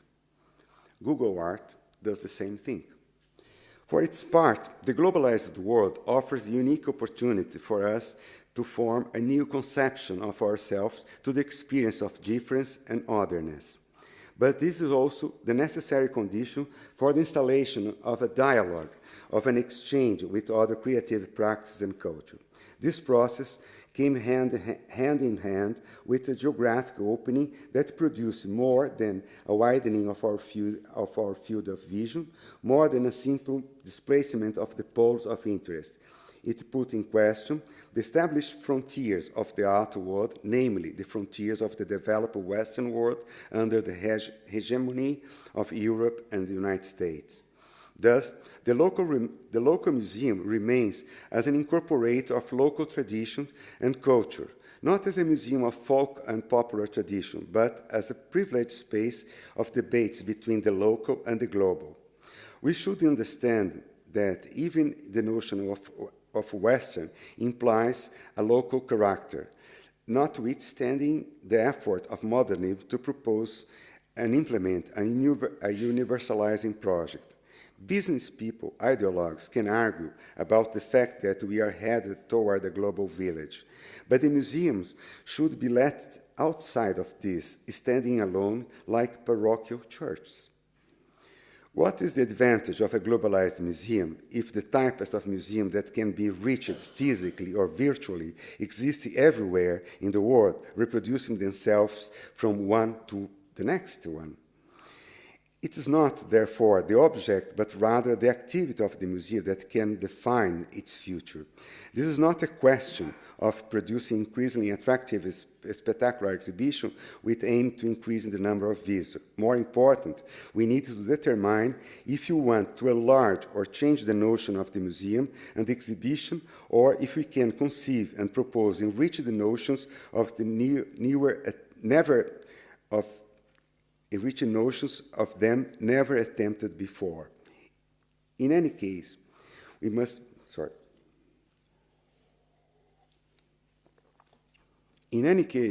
be careful about the spectacular nature of exhibition because, above all, this is aimed at a wide and indiscriminate public, an abstract entity at the center of the official policies for culture and sponsors. It's possible, therefore, to offer the public an alternative role. What would it be? By asking this question, my aim is to present a challenge, posing a question that perhaps does not have an answer. The important thing is to continue asking it, just as we should keep asking those questions related to all museums, which we have been debating about for years since their creation, the collection, the educational services, the temporary shows, the publication, the financial resources, etc. In its short history, the museum has already changed a lot and continues to change without his process having destroyed or weakened the institution. The museum is not different from the society that finances it and puts it into movement. Have we thought enough about the museum as a medium? It is a medium of knowledge and does not exist apart or in opposition to its use. A medium, what for? It seems to say for art no longer serves for the general terms that define. The museum as a medium, if understood as such, will not only be legitimate as an antipode to the mass communication medium. It invites us to engage in the experience of things and places. It offers us the possibility of constituting memory and recall. But it also invites us to intervene in the current technology and not to simply interact with them. It also seems that the museum can take on other roles different from those it has played up to now. If you accept these premises, this allows us to continue with the challenge of seeking new roles for the museum and for what we professionals in the field can do with it. Museums cannot accept to live the created reality, but instead has to be a place for organizing a new negotiated reality. Thank you so much.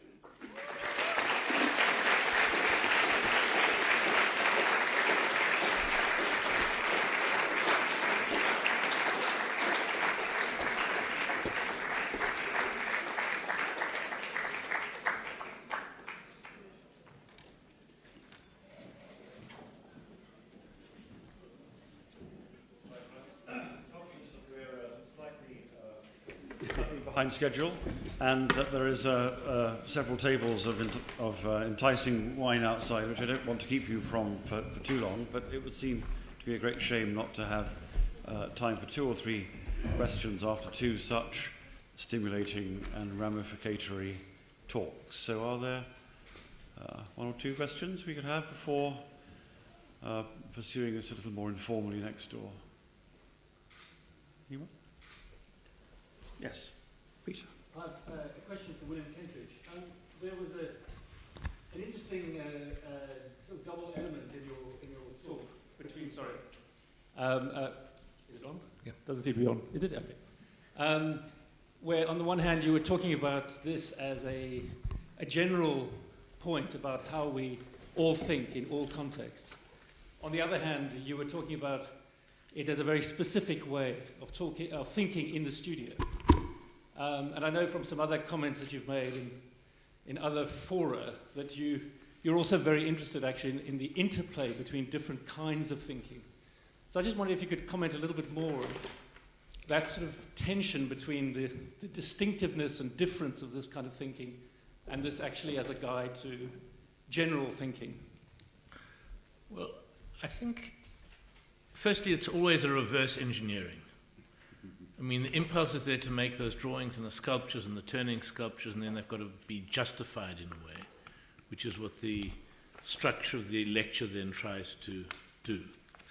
But what I'm trying to test in this talk and in others is to what extent processes that feel completely natural in the studio in the way that artists have always worked, in terms of making drawings, making paintings, arriving at the images, are instructive or similar to processes that we have in the way we understand the world, and not necessarily unconsciously, but automatically, naturally.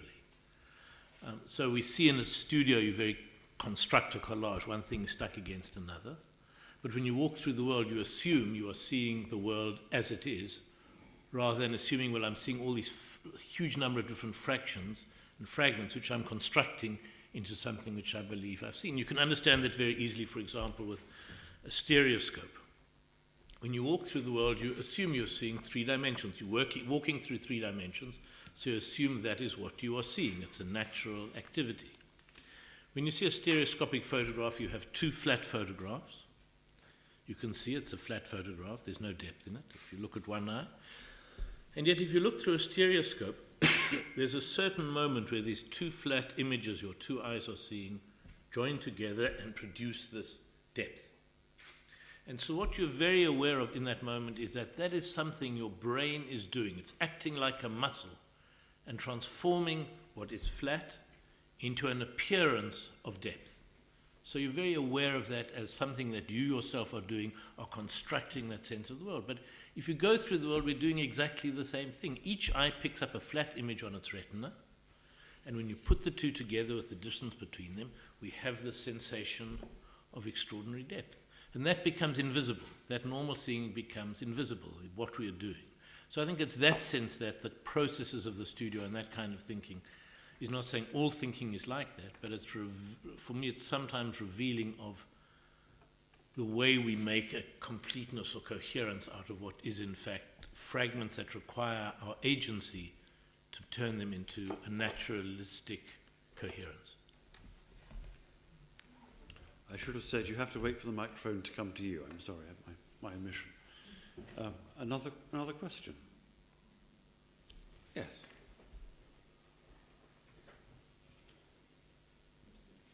This is another question for Professor Kentridge, and it's to ask whether, or the extent to which your work in process, in which this lecture and even these questions might be included, is a kind of reinvention of the genre of self-portraiture.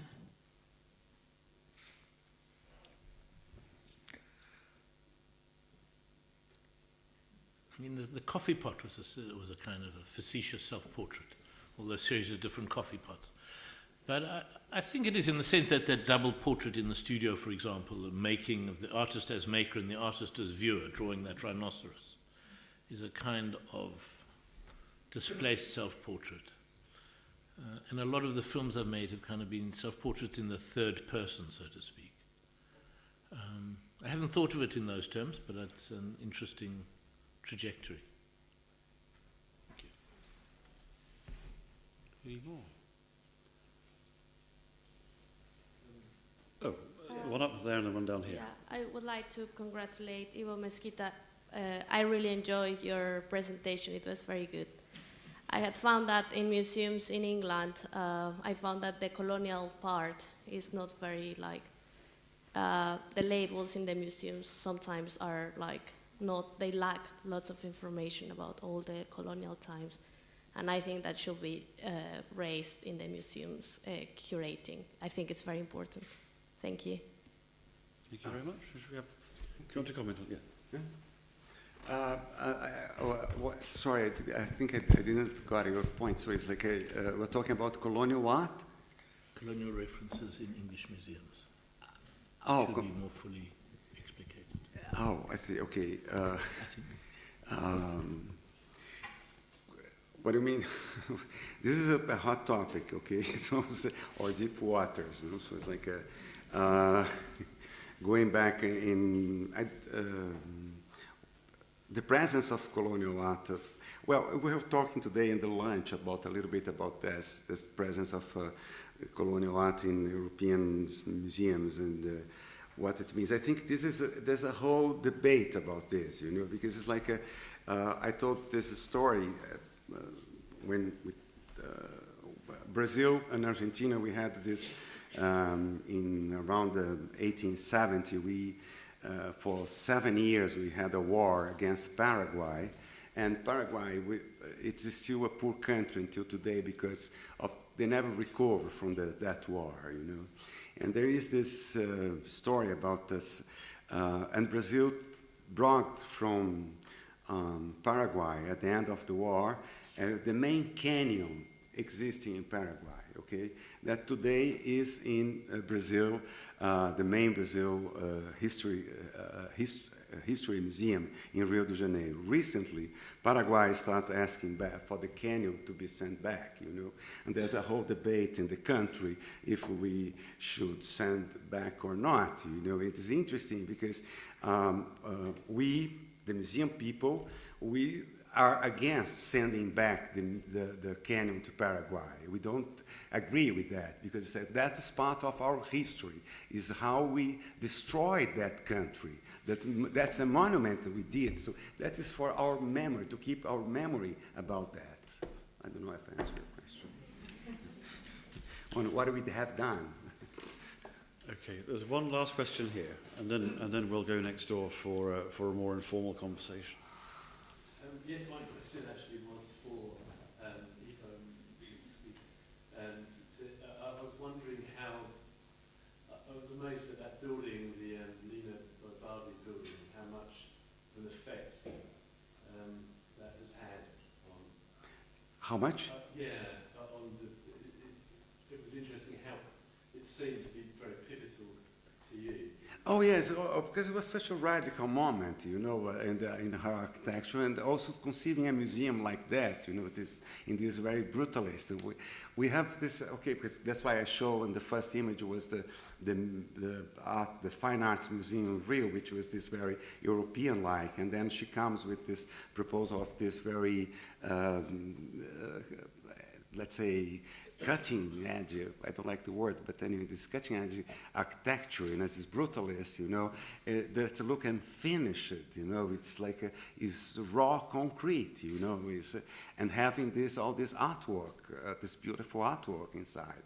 That was quite provocative, absolutely, to see that, you know, it's like, of course, because you have this, this mythical thing about European museums, you know, and then you come this Italian architect and doing this, oh, come on, no, let's flat everything, you know, so it's like, it's very important. I think Lina was a very, I'm not a big fan of all her architecture, but I am a big fan of her writings and thinking, you know, the things how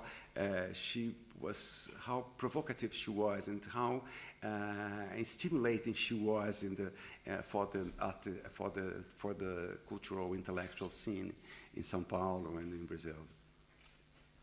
Lovely. Well, before going next door, can we please thank our two speakers for a couple of extremely distinguished lectures.